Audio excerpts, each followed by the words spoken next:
베드로전서 1장 3절에서 3절에서 7절까지 우리 함께 같이 보도록 하겠습니다.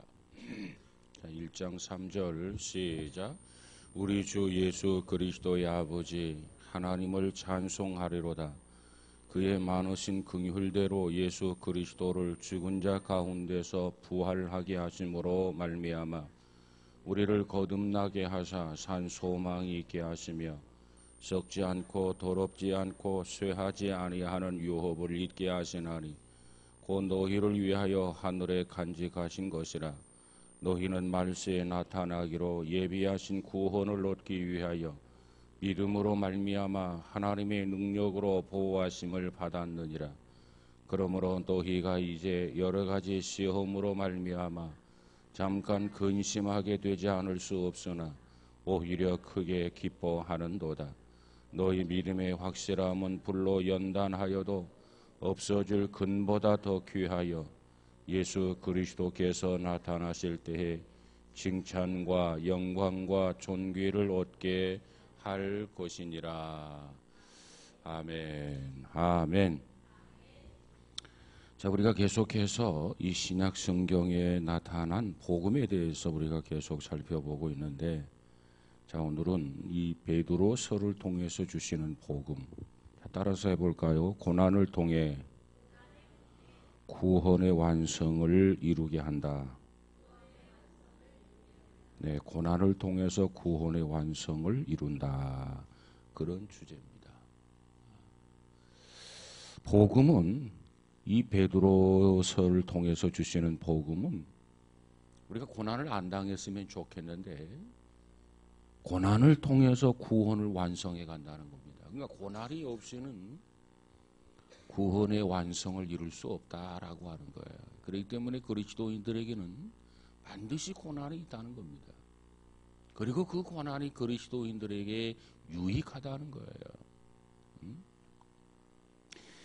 그래서 이 베드로서에서 주시는 복음은 고난을 통해서 구원을 완성한다. 구원을 완성한다. 일명 이 베드로서를 뭐라고 하느냐면 베드로가 다시 전한 복음이다. 이렇게도 이야기합니다. 베드로 사도가 다시 전한 복음이다. 이 베드로서에 나타난 복음은 베드로가 일찍이 복음을 전했는데 이 베드로서를 통해서 복음을 다시 전했다는 거예요. 그래서 일명 베드로가 다시 전한 복음이다. 이렇게 이야기합니다.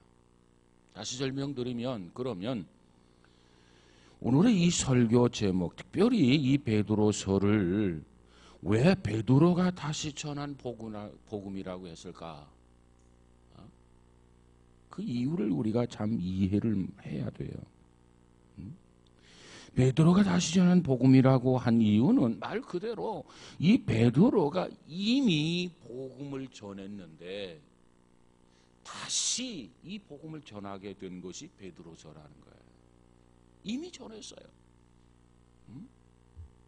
그러면 이 베드로가 이 베드로 전후서를 빼놓고 제외해놓고 성경 어느 곳에서 베드로가 먼저 이 복음을 전했는데 다시 이 복음을 전했다고 말하느냐? 여러분, 우리가 사복음 가운데 마가복음이라고 하는 성경이 있어요. 마가복음. 마가복음 아시죠? 마가복음. 누가 마가복음을 기록했죠? 마가가 기록을 했어요. 그래서 마가복음이라 이렇게 이야기합니다. 그러면 이 마가가 누구냐? 이 마가라고 하는 사람이, 마가복음을 기록한 마가라고 하는 사람이 바로 베드로의 수제자라는 거예요. 이 마가가 베드로의 수제자입니다. 수제자. 자, 베드로전서 5장에 가서 한번 가서 볼까요? 자, 5장 13절을 한번 가서 보십시다. 5장 13절. 자, 시작. 택하심을 함께 받은 바벨론에 있는 교회가 너희에게 문안하고 내 아들 마가도 그리하느니라.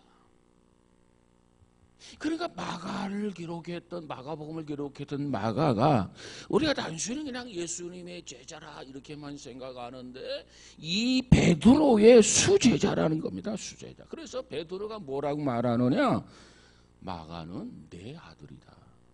내 아들. 우리가 성경에 보면 디모데라고 하는 사람이 있죠. 디모데. 디모데는 누구의 아들이죠?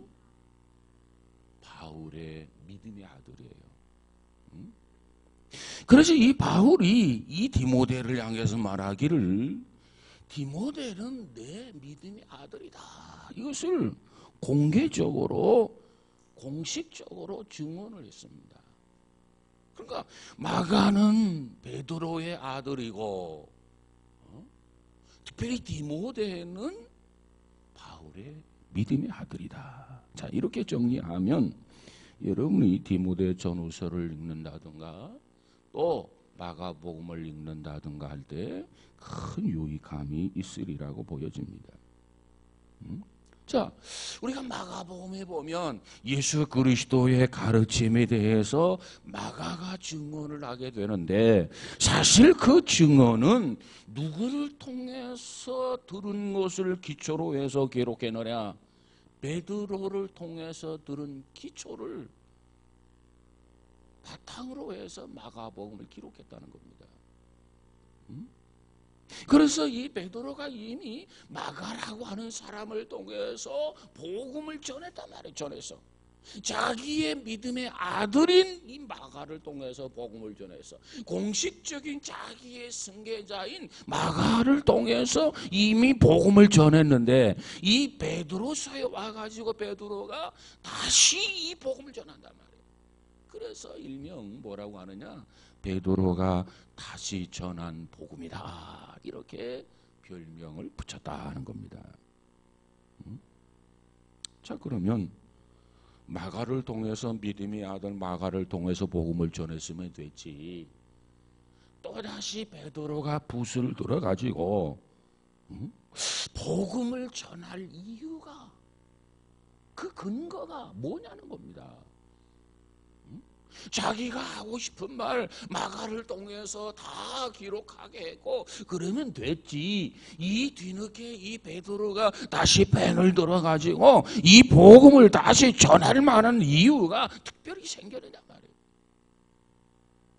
복음을 다시 전할 만한 어떤 특별한 배경이 생겨느냐 그 말이에요. 우리가 그 점을 이해를 해야 합니다. 베드로로 하여금 다시 펜을 들어서 이 복음을 전하도록 했던 그 배경이 도대체 뭐냐? 자기가 하고 싶은 말, 자기가 전하고 싶은 말 이미 마가를 통해서 다 반영을 했단 말이에요. 다 기록했단 말이에요. 다 전했단 말이에요. 그런데도 마가복음에 미흡한 것이 다시 생긴 거예요. 다시 어떤 배경이 다시 생긴 거란 말이에요. 그래서 그 배경에서 베드로가 이 복음을 다시 전한다. 그래서 다시 전한 복음이라. 이 베드로 전후서를 통해서 주는 복음이 뭐냐면 고난을 통해서 뭐가 완성된다? 고난을 통해서 무엇이 완성된다? 구원이 완성된다. 그런데 일명 베드로가 다시 전한 복음이라. 여러분 뭘 하든지 이 주제를 정확하게 이해를 하게 되면 그 내용을 우리가 이해 쉽게 접근할 수가 있습니다. 자, 그래서 오늘은 고난을 통해서 구원이 완성된다. 이것과 베드로가 다시 전한 복음이라고 하는 이 소재, 이 주제를 기억하면서 이 말씀을 들으면 이 말씀이 충분히 우리가 이해를 하고 납득이 갈 만한 그러한 배경을 발견할 수 있으리라고 보여집니다. 자, 그러면 그렇습니다. 마가를 통해서 복음이 증거가 되었는데 베드로가 다시 복음을 다시 전할 만한 이유가 뭐냐 말이에요. 그것이 바로 AD 64년 우리 초대 그리스도인들에게는 결코 잊을 수 없는 사건이 하나가 생깁니다. AD 64년에 큰 사건이 벌어져요. 그러면 AD 64년 7월 19일에 이 사건이 벌어지게 되는데 64년 7월 19일에 도대체 무슨 사건이 벌어졌기에 그 사건이 초대 기독교인들에게 그처럼 중요한 사건이냐는 거예요. AD 64년 7월 19일 날 무슨 사건이 벌어지죠? 혹시 기억하는 사람이 있어요? 로마에 엄청난 화재가 생깁니다. 화재. 그 화재는 너무나도 큰 화재였어요. 로마시 전역에 영향을 줄 만큼 충격적이고 참담한 사건입니다. 로마 도시가 불타버리는 거예요, 다. 이 엄청난 사건이 바로 64년 7월 19일 날 벌어진 사건이에요. 많은 집들이 이 도시 전체가 화재로 인해서 불타버렸어요. 그리고 가까스로 화재를 진압하기는 했지만은 로마가 폐허로 잿더미가 되어버리고 말았단 말이에요. 자, 그러니까 어떻게 됩니까? 로마의 시민들이 그들의 마음마저 황폐해져 가는 거예요. 왜? 집이 다 불타버리고 재산이 다 불타버리니까 시민들의 마음이 황폐해져 가고 있단 말이에요. 그때 악명 높았던 그런 로마 황제가 다스리고 있는 시절이었는데 여기저기에서 끔찍한 소문이 번지기 시작을 합니다. 그 불이 우연한 화재인 줄 알았어요. 재산이 다 불타버렸어요. 그 로마가 폐허가 되었어요. 그래서 마음마저 황폐해져 가고 있는데 어떤 소문이 퍼져나가게 되냐면 로마 황제 네로가 술에 취해가지고 만취해가지고 자신의 시흥을 도두기 위해서 일부러 로마시에 방화를 했다는 겁니다. 황제인 네로가 로마시에 불을 질렀다는 거예요. 불타는 로마를 보면서 자기 식규절 하나를 쓰기 위해서 그 못된 짓을 저질렀다는 겁니다. 그러니까 소문이 퍼지니까 로마 황제가 두려웠어요. 그래서 어떻게 하면 이 소문을 잠재울 수 있을까? 백방으로 노력합니다. 그런데 소문이 잠잠해지지를 않아요. 효력을 거두지를 못해요. 그래서 네로가 희생양을 찾게 됩니다.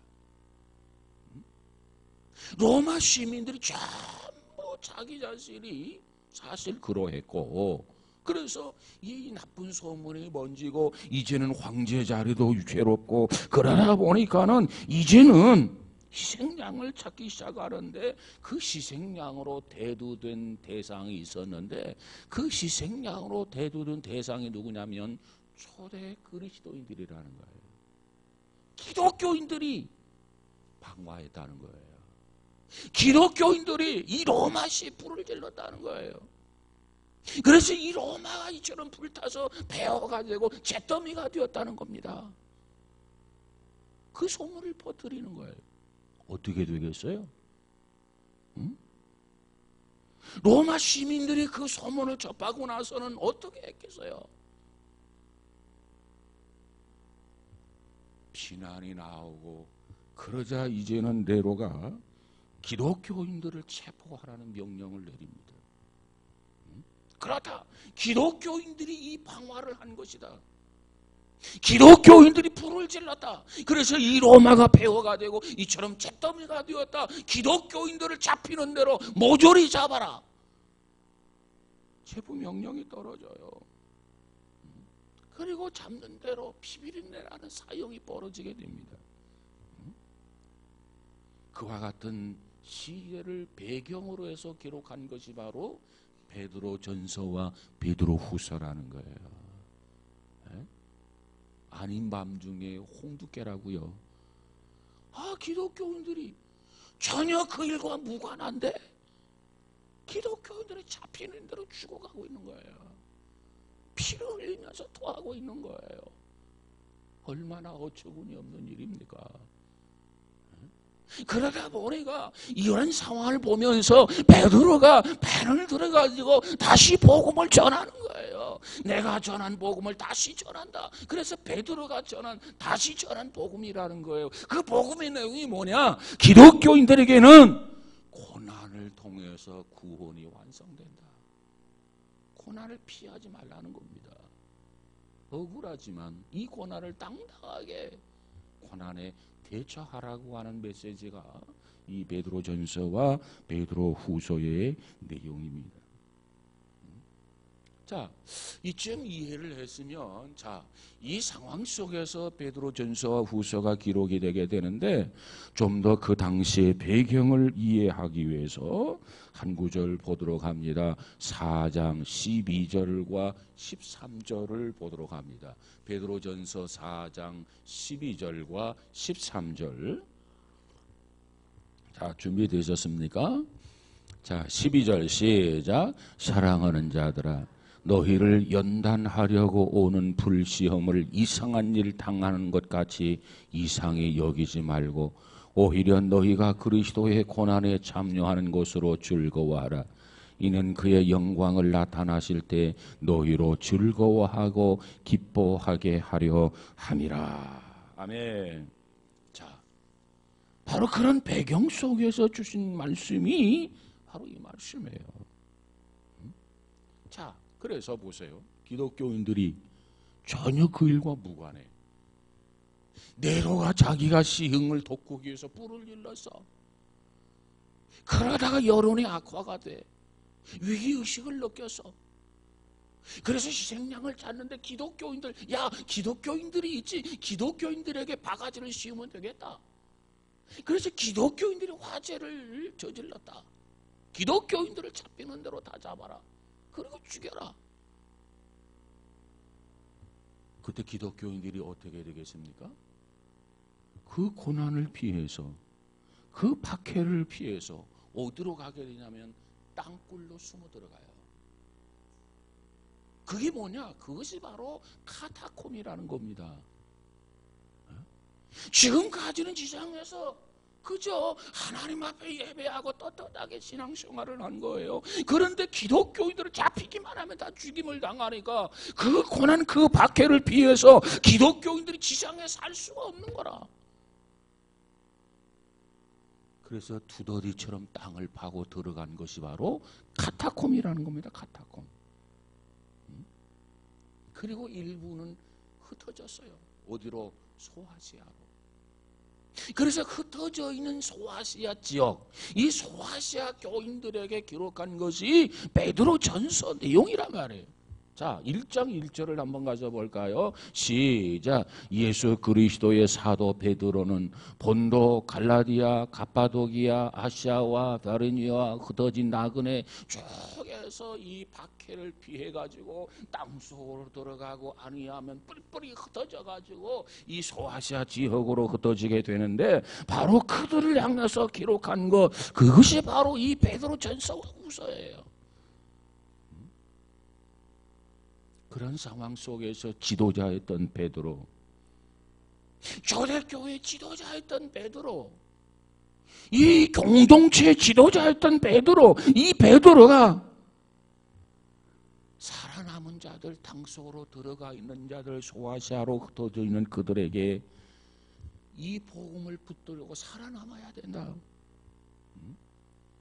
이 복음을 의지하고 살아남을 이유, 살아남아야 할 그 이유를 분명하게 강조하기 위해서 펜을 들어서 기록한 것이 베드로전서와 베드로후서라는 겁니다. 생각해 보세요. 애매하게 잡히면 피를 토하고 죽임을 당한단 말이에요. 사자밥이 된단 말이에요. 그러니 땅속으로 들어가고 그저 고향의 집을 버리고 그저 또 흩어져서 이렇게 가게 되는데 생각해 보세요. 그들이 아마 흩어지면서 어떤 사람들은 그런 생각을 하지 않았겠습니까? 신앙이 연약한 사람들, 야, 이렇게까지 해서 내가 믿음을 지켜야 되나? 이렇게까지 내가 해서 신앙으로 살아야 되나? 여러분, 그러한 고민, 그러한 딜레마에 빠지지 않았겠습니까? 그와 같은 자들에게 베드로는 편을 들어서 그럼에도 불구하고 복음을 붙들어야 된다. 복음을 놓아서는 안 된다. 이 복음을 포기해서는 안 된다. 이 복음을 붙들고 살아야 할 그 이유를 강조하기 위해서 바로 베드로전서와 베드로후서가 기록되어졌다라고 하는 겁니다. 그러면 베드로가 이와 같이 마지막으로 전한 베드로가 전한 복음이 무엇일까? 베드로가 처음 전한 복음은 마가복음에 기록되어 있고, 그리고 마지막으로 전한 베드로가 전한 복음의 내용이 뭘까? 오늘은 그 내용에 대해서 살펴보도록 하겠습니다. 첫 번째로 이 베드로 전후서를 통해서 가리키고 있는 복음은 주체로 뭐냐? 예수 그리스도를 믿음으로 많이 거듭난다는 겁니다. 이게 베드로 전후서를 통해서 전하는 복음, 소식이에요. 소식. 우리 보통 그리스도인들이 뭐라고 고백을 합니까? 우리는 새로운 존재다. 우리는 새로운 피조물이다. 우리는 거듭난 존재라, 이렇게 고백을 합니다. 그런데 문제는 이와 같이 우리가 새로운 피조물이 되고 우리가 거듭난 존재가 되고 우리가 이처럼 새로운 존재가 될 수 있었던 것은 우리의 구세주인 예수 그리스도가 우리의 죄를 위해서 십자가를 짊어지시고 죽으시고 사흘 만에 부활하셔서 우리를 찾아오셨기 때문에 그 주님 안에서 우리가 거듭나게 되고 새로운 피조물이 되고 우리가 새로운 존재가 되었다라고 하는 겁니다.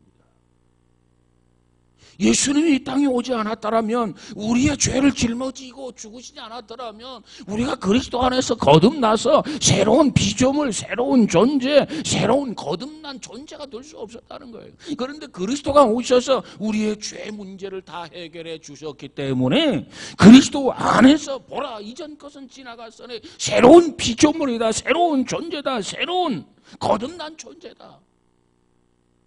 이 고백이 가능하게 되었다라고 하는 겁니다. 부활하신 주님을 내 인생의 구주로 영접을 하고 내 주인으로 모시는 그 순간 우리는 새로운 생명을 얻게 되고, 새로운 생명을 얻는 순간 우리는 새로운 소망을 갖게 된다는 거죠. 이 새로운 소망, 이것을 다른 말로 말하면 영원히 살아있는 소망이다. 그래서 영원한 소망이다, 이렇게도 표현합니다. 지금 베드로가 고난을 당해가지고 땅속으로 들어갔단 말이에요. 카타콤 교회. 그리고 일본을 소아시로 흩어졌단 말이에요. 여러분, 고향을 버리고 흩어진 그들에게 여러분 얼마나 여러 가지 삶의 고충이 많았겠습니까? 바로 그들에게 베드로가 말하기를, 자, 우리가 거듭난 존재요, 우리가 새로운 피조물이요, 새로운 존재가 된 것은 그리스도가 오셔서 우리의 죄를 짊어지시고 죽으셨고 사흘 만에 부활하셔서 우리를 찾아오셨기 때문에 우리가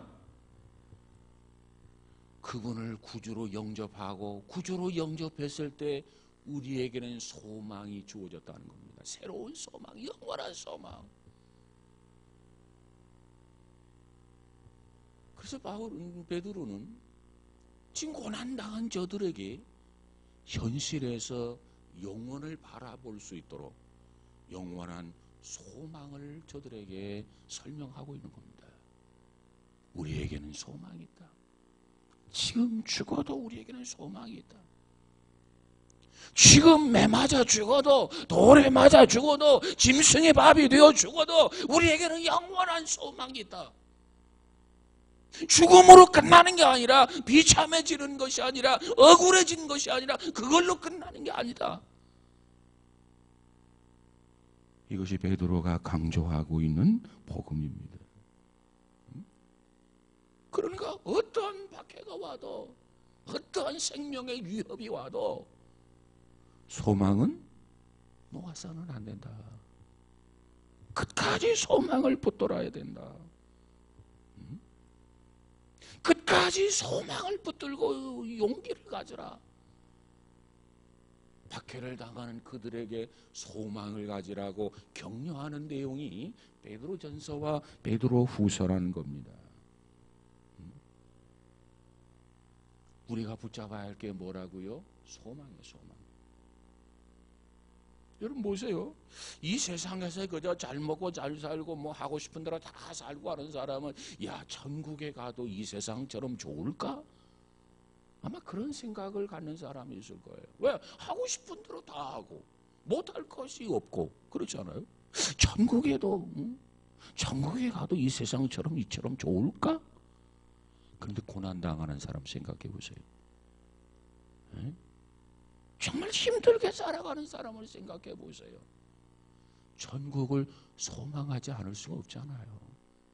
그래서 날마다 위로받고 날마다 새 힘을 얻고 그저 하루하루 살아가기가 역겹고 힘이 들지만은 그러나 포기하지 아니하고 꿋꿋하게 하루하루를 견뎌나가는 것은 우리의 삶이 이것으로 끝나는 게 아니라 우리에게는 내세가 있다. 우리에게는 소망이 있다. 더 나은 하나님 나라가 예배되어 있다. 그렇기 때문에 현실에 충실하게 고난 속에서도 박해 속에서도 포기하지 아니하고 굴하지 아니하고 견뎌나가는 게 아니냐 그 말이에요. 베드로가 지금 그걸 말하고 있는 거예요. 잡히면 죽음을 당해요. 땅속의 두더지처럼 땅속에 들어가서 살아요. 여러분 성지순례 가보면 땅 지하에 80m, 120m, 150m 들어가가지고 그 땅속에서 사는데요. 햇빛을 못 보잖아요.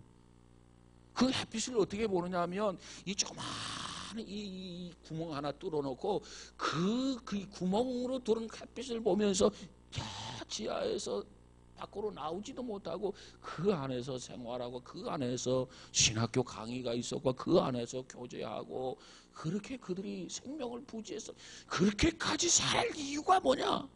소망이 있기 때문에 그런 거예요. 내가 두더지도 아니고 내가 쥐새끼도 아니고 정말 내가 이렇게 살아야 되나? 먹는 것이 얼마나 불편했겠어요. 우리는 뭐 단백질이 모자란다. 단백질을 먹어야 된다. 채소가 모자란다. 채소를 먹어야 된다. 마음대로 골라서 먹을 수 있잖아요. 근데 땅속에서 그 마음대로 먹을 수 있는 겁니까? 또 땅속에서 물은 또 어떻게 해결하고요? 잠자리는 얼마나 불편했겠어요.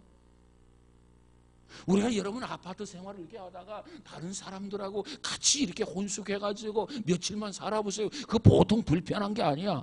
옛날에야 뭐 10남매 한 집안에서 그냥 뭐 같이 그냥 국물로 가면서 살았지만은 불편한 줄 몰랐는데 이렇게 따로 살다가 같이 살려고 하면 그거 하루 이틀이지. 보통 불편한 게 아니라고요. 아, 그런데 그 지하에서 먹는 거, 잠자리에 입는 거 모든 게 불편하고 햇빛도 보지 못하고 이 조그마한 이 파이프 그 햇빛을 저 120m, 150m에서 그 쥐구멍만한 그 햇빛을 보면서 서로 하루하루 살아가는데 생을 포기하고 싶은 사람이 없었을까요? 그런데도 그들이 포기하지 않은 이유가 있어요. 포기할까 봐서 베드로가 펜을 들어가지고 끝까지 소망을 붙들어야 된다. 소망을 놓으면 안 돼. 우리에게 영원한 소망이 있어. 그들에게 이 서신으로 격려 편지를 보냈고 그들이 이 서신을 보면서 그래, 오늘은 우리가 사람처럼 살지 못하지만 짐승처럼 살아가지만 두더지처럼 살아가지만 쥐새끼처럼 저 땅속에서 살아가고 있지만 이것이 우리의 삶의 전부가 아니야. 우리에게는 내세가 있어. 우리에게는 소망이 있단 말이야. 그 소망 하나 붙들고 그들은 하루하루를 극복해가면서 살았던 거예요. 그들에 비하면 오늘 우리는 얼마나 행복합니까?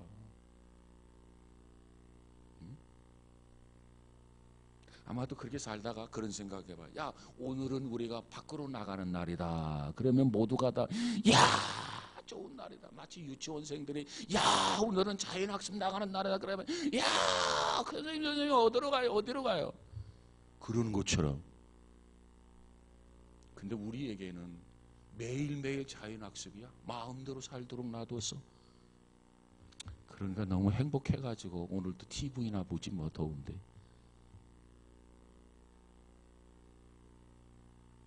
그런 생각해봐요. 저 땅속에 120m, 150m 들어가가지고 그 잠자리에 불편하고 그냥 눅눅하고 햇빛도 제대로 보지도 못하고 물도 제대로 마시지 못하고 또 뒤처리는 어떻게 해? 그 냄새는 어디로 가겠어? 여러분 그거 한번 생각해 보세요. 그게 하루 이틀의 삶이 아니야. 그것이 아니 생활화가 되어 있어. 죽느냐에 사느냐의 문제거든요. 모든 거 포기하고 나 더 이상 죽으면 죽었지 잊지 못하겠다. 그러고 나오면 돼. 그날이 제삿날이에요. 거기에 비하면 오늘 우리는 얼마나 행복한 사람입니까? 근데 너무 행복하니까 행복인 줄은 몰라. TV가 행복을 가져다 주죠. TV는 행복을 싣고 드라마는 뭐 행복을 가져다 주고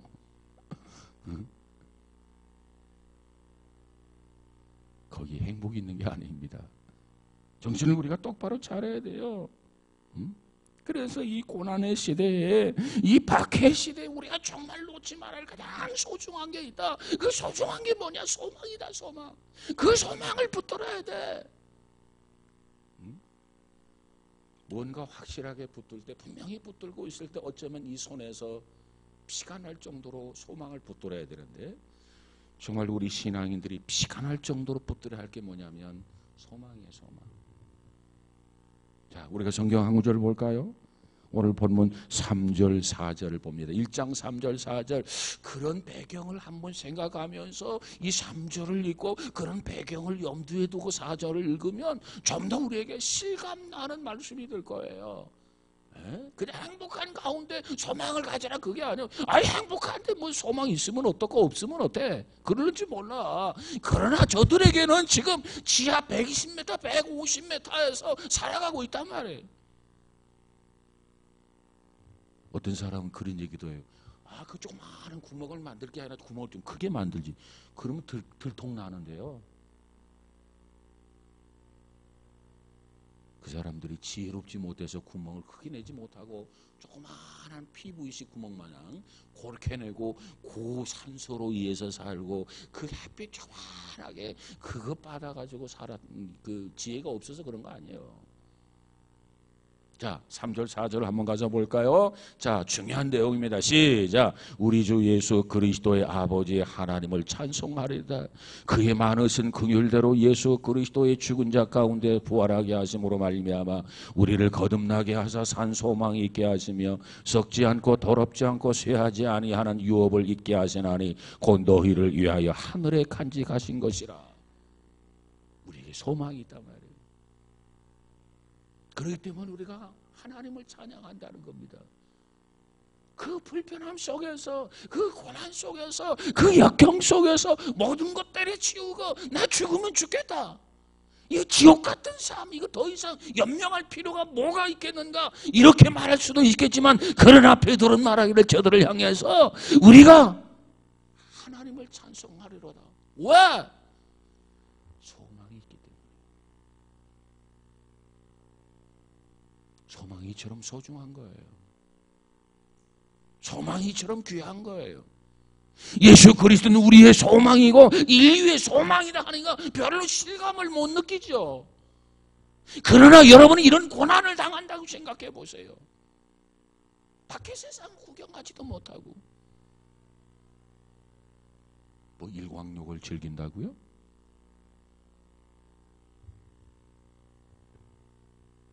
그런 사람들에게 소망은 너무나 소중한 거예요.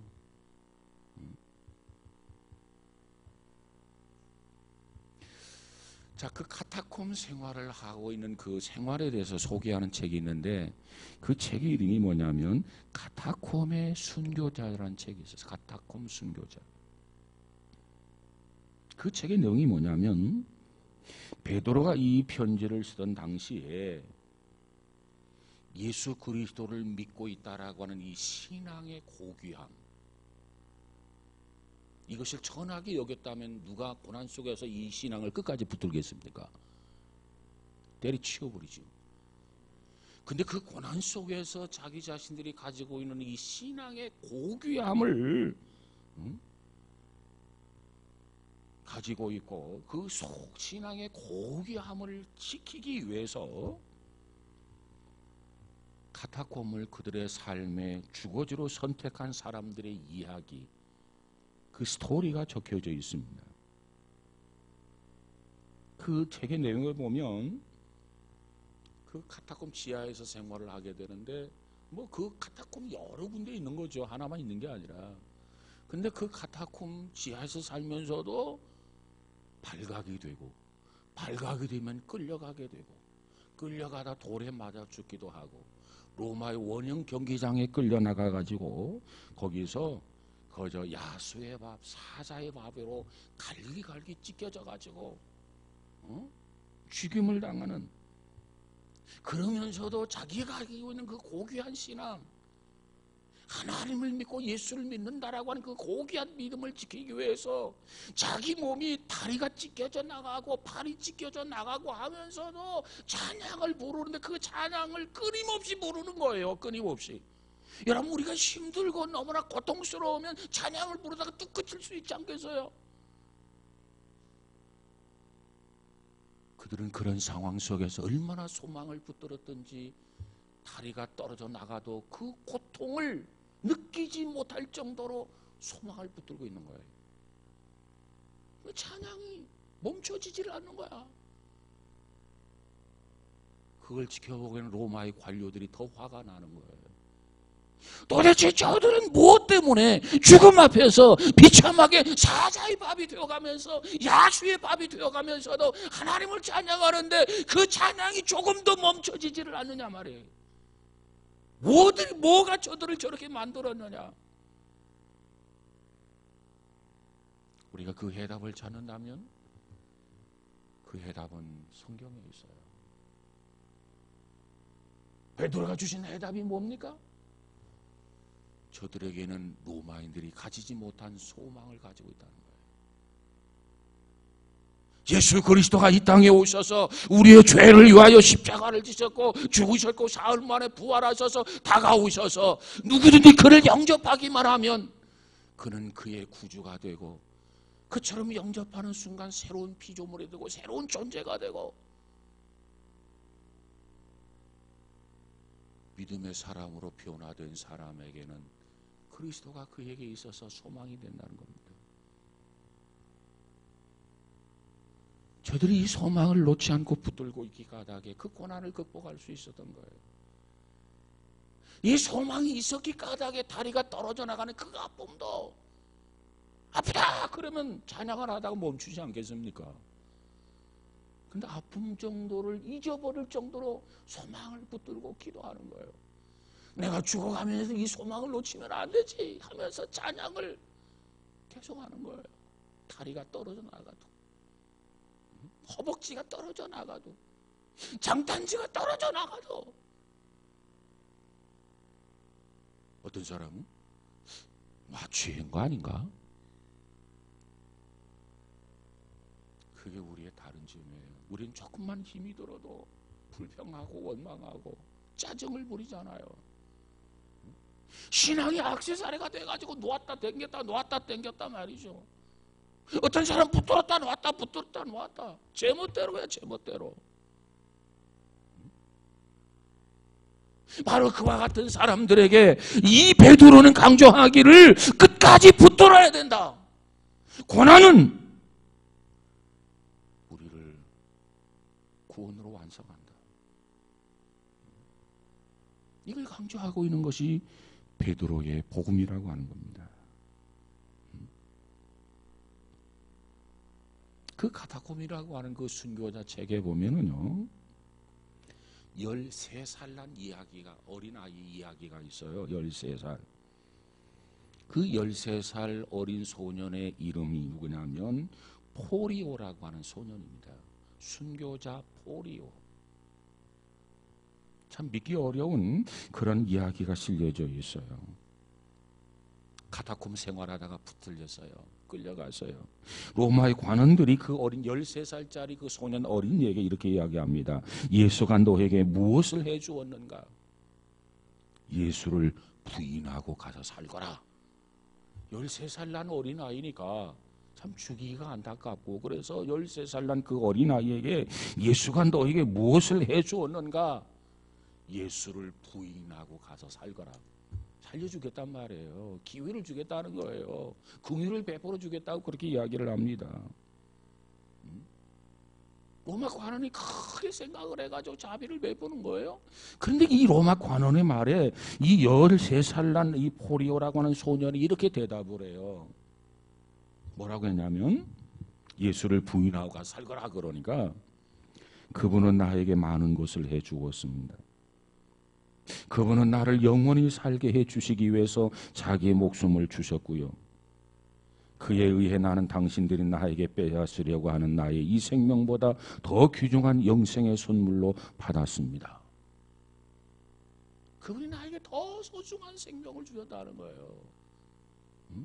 그러니까 로마 관원이 하도 기가 막힌 거거든요. 13살 날 그 어린아이가 참 죽이기가 안타깝고 불쌍해가지고 예수를 부인하고 가서 살거라 그랬더니 그렇게 당차게 이야기를 하는 거야. 그래서 로마의 관원이 또 이렇게 이야기합니다.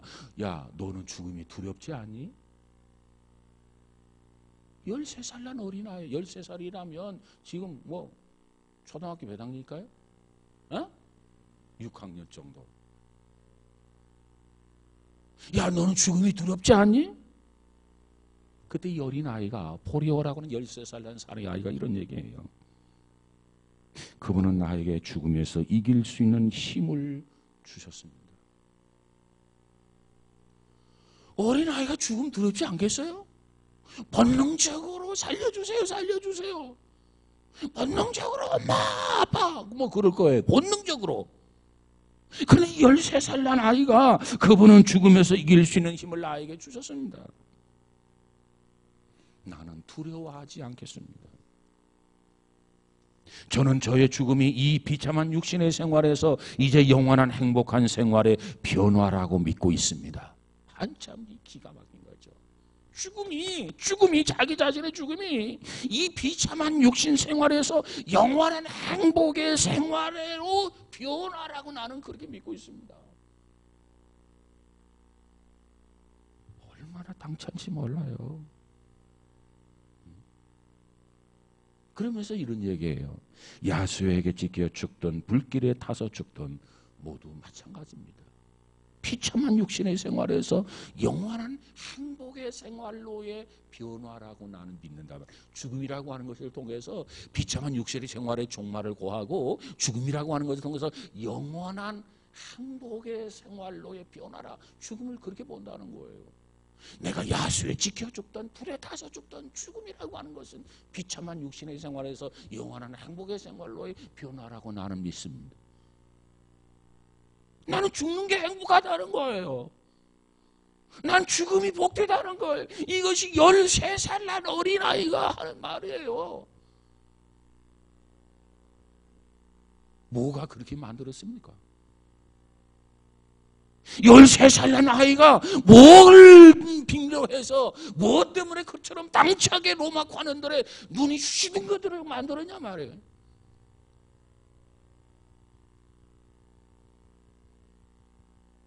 그것은 다름 아닌 소망이 있어서 거예요. 소망이 없으면 죽음 앞에서 절망이죠. 소망이 없으면 죽음 앞에서 두려워할 수밖에 더 있겠어요. 이 서셀란 어린은, 13살 난 이 포리오라고 하는 어린이는 죽음이 행복하다는 거예요. 죽음에 대한 두려움을 이길 수 있는 힘을 주님이 나에게 주신다는 거예요. 이 지옥 같은 세상에서 빨리 끝나고 영원한 천국에 들어갈 수 있는 계기가 된다는 거예요.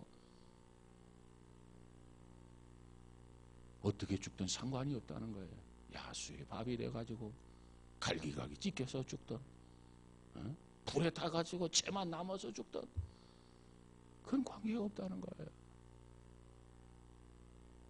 나는 지금 죽어도 하나님 나라 갑니다. 주님이 나를 맞아주실 겁니다. 이러한 어떤 확고한 소망이 있기 때문에 이게 가능하지 않았겠습니까? 이 소망이 어린이를 이처럼 당당하게 만들었단 말이에요. 두렵지 않게 만들었단 말이에요. 용감하게 만들었단 말이에요. 뭐가 이렇게 만들었다고요? 소망이.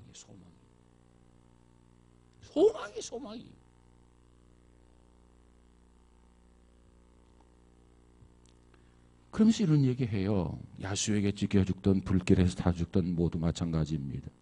그분은 내가 이 믿음을 지킬 수 있도록 도와주실 것입니다. 지금은 큰 소리 딱 치지만 막상 죽음에 들어갔을 때는 흔들릴 수도 있지 않겠어요? 그죠? 은근히 겁도 나지 않겠습니까? 그런데 그 13살 난 이 보리오라는 친구는, 이 소년은 말하기를, 그분은 내가 이 믿음을 끝까지 지킬 수 있도록, 내 심장이 멎을 때까지 지킬 수 있도록 나를 도와주실 것입니다. 두려워하는 모습이 전혀 없어요. 그러면서 말하기를, 그분은 나를 붙들어 주시며 나의 영혼을 하나님 나라 영원한 삶으로 인도해 주실 것입니다.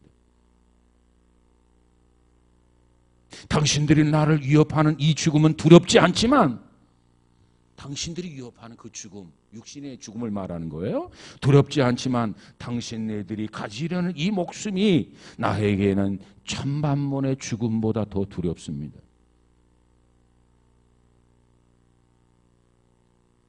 참 나이 어린 13살 난 소년, 포리오라고 하는 이 소년, 대단한 소년입니다.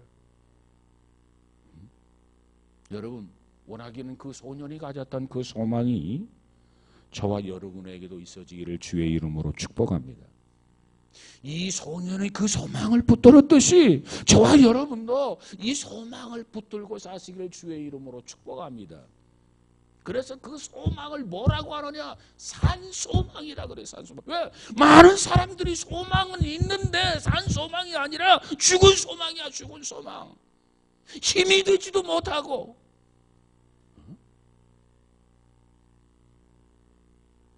죽은 소망을 붙들고 있는 사람들이 너무도 많아요. 우리는 죽은 소망이 아니라 산 소망을 가져야 돼요. 산 소망.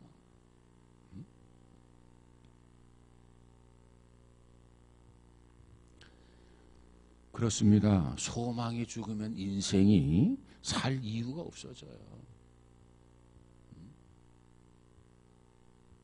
저들이 땅 속에서 그렇게 살 수 있었던 것은 소망이에요. 소망.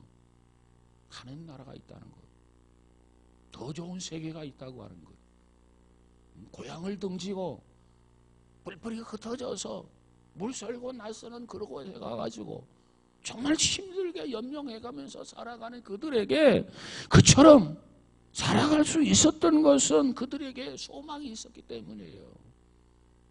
그래서 요한일서에 가서 보니까 손대접하기를 힘쓰라 그랬잖아요. 왜? 그들이 박해를 피해서 가니까 무슨 재산을 정리해가지고 이사를 갔겠습니까?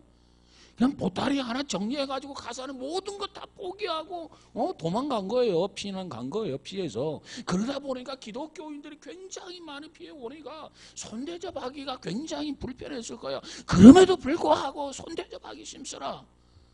왜? 그들은 믿음을 지키기 위해서, 소망을 지키기 위해서, 소망을 붙들고 살기 위해서 그들은 피난을 피해서 흩어져서 굴러 들어오고 소아시아 지역으로 흩어져 들어왔기 때문에 믿음의 사람들이 그들을 영접하지 아니하고 그들을 대접하지 아니하고 그들을 맞아주지 않는다면 그들이 어떻게 연명할 수 있겠는가? 그래서 손대접하기를 힘쓰라 그런 거예요.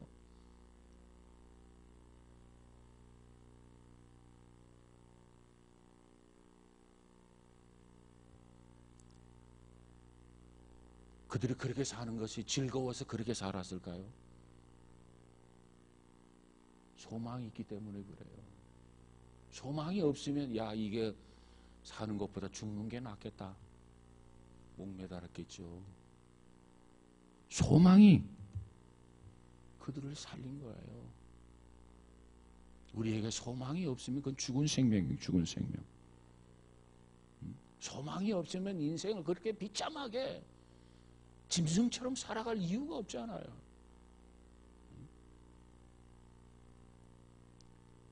단테라고 하는 사람은 지옥을 뭐라고 묘사했냐면, 지옥의 그 입구에 큰 글귀를 썼는데 뭐라고 써서 붙였냐면은 일체의 소망을 버리라.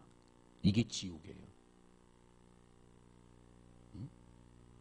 지옥에 들어가면 영원히 일체의 소망을 버려라. 이게 지옥이라고요. 소망 없는 곳이 지옥이야. 소망이 있는 곳이 천국이에요. 그러니까 저들은 그런 불편한 삶을 살면서도 소망이 있기 까닭에 그들은 포기하지 아니하고 믿음을 지켜나가게 된 거 믿으시기를 주의 이름으로 축복합니다.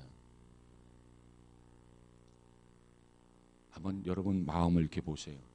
내가 소망은 가지고는 있는데 이 소망이 죽은 소망인가 산 소망인가?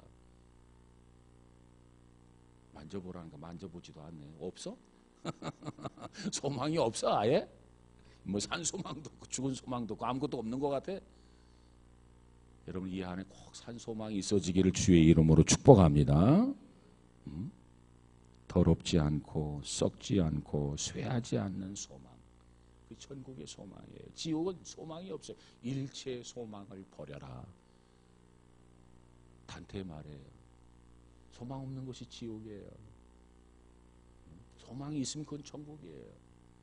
그래서 저들은 그런 짐승처럼 살아가는 그런 삶을 살았지만 그곳에서 조용하게 찬양을 하고 성도들끼리 교제를 하고 사귐을 갖고 또 그 안에서 지도자를 양성해야 되는가 신학교를 하고 땅 속에서 하는 일, 땅 속에서 하는 일. 왜? 금방 그들의 생애 오늘날 결단 난다 그러면 후계자들을 위해서 뭐 신학생들을 양성하고 배양하고 뭐 그런 일을 했겠어요? 어쩌면 우리 평생 이렇게 살다가 죽을는지도 모른다. 그러나 고귀한 이 신앙, 이것은 물려줘야 될 것 아니냐.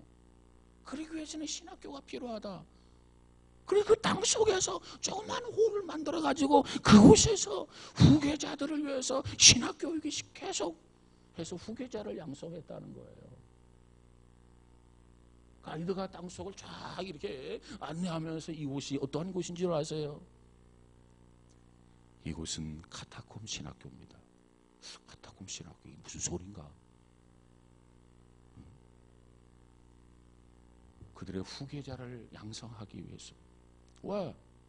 그냥 이렇게 살다가 죽으면 신앙의 대가 끊긴다는 거죠. 이건 있을 수 없는 얘기라는 거예요. 그래서 후계자를 양성해야 된다. 후계자 양성에 비중을 주었다는 거죠. 땅 속에서도. 그것이 카타콤 신학교다. 여러분, 우리는 어떠한 경우를 당한다 할지라도 어떠한 상황 속에서도 우리가 놓지 말고 붙잡아야 할 게 있어요. 그게 뭐냐? 베드로가 전한 복음. 베드로가 다시 전한 복음. 베드로가 다시 전한 복음이 뭐냐? 뭐라고요? 소망. 소망. 믿음으로 우리는 거듭났기 때문에 우리는 산 소망이 있다. 산 소망을 놓아서는 안 된다. 짐승에게 찍혀가도 일순간만이라도 이 소망을 놓아서는 안 된다. 우리가 불에 다 죽어서 죄가 되더라도 한순간만이라도 이 소망을 놓아서는 안 된다. 고난은 우리의 구원을 완성한다. 이것이 베드로가 전하는 복음이에요. 오늘은 여기까지만 하도록 하겠습니다. 그래서 다음 시간에 계속해서 이 베드로가 다시 전한 복음 내용이 뭐냐? 우리는 이 소망을 끝까지 붙들고 놓지 말아야 된다. 이걸 강조하고 있고, 그 다음 그 고난 속에서 소망을 붙들 때 그 복음이 우리를 보호하고 우리를 인도하고 우리의 구원을 완성한다. 이것을 베드로가 강조해 주고 있습니다. 아무쪼록 오늘 우리는 그 13살 난 포리오의 이야기 꼭 기억하셔서 우리의 자녀들이 참 그렇게 소망 중에 확고하고 분명하게 고백할 수 있는 그런 자녀들로 양육한다면 얼마나 좋을까 그런 생각을 해봐요. 아무쪼록 저와 여러분이 죽은 소망을 붙들고 하는 게 아니라 산 소망을 붙들고 산 소망 중에 살아가는 우리 모두가 되어지기를 주의 이름으로 축복합니다. 기도합시다. 거룩하신 주님 감사합니다. 오늘 베드로 전후서를 통해서 주시는 복음이 무엇인지, 특별히 고난은 특별히 우리에게 참 원치 않는 일들이지만 그러나 그 고난을 통해서 구원이 완성된다고 하는 것, 고난을 겪지 않고 고난을 극복하지 아니하고는 구원을 완성할 수 없다고 하는 베드로의 이 복음, 그 의미가 무엇인가를 우리가 바로 알고 끝까지 마지막까지 소망 붙들고 승리할 수 있는 우리 모두가 되어지게 하여 주옵소서. 원하기는 죽은 소망이 아니라 우리는 산 소망 가운데 사는 자, 산 소망을 붙들고 승리할 수 있는 믿음의 자녀들이 다 되어지게 하옵소서. 성령이여 붙들어 주시고 승리케 해주시기를 원하오며 예수님 이름으로 기도하옵나이다. 아멘.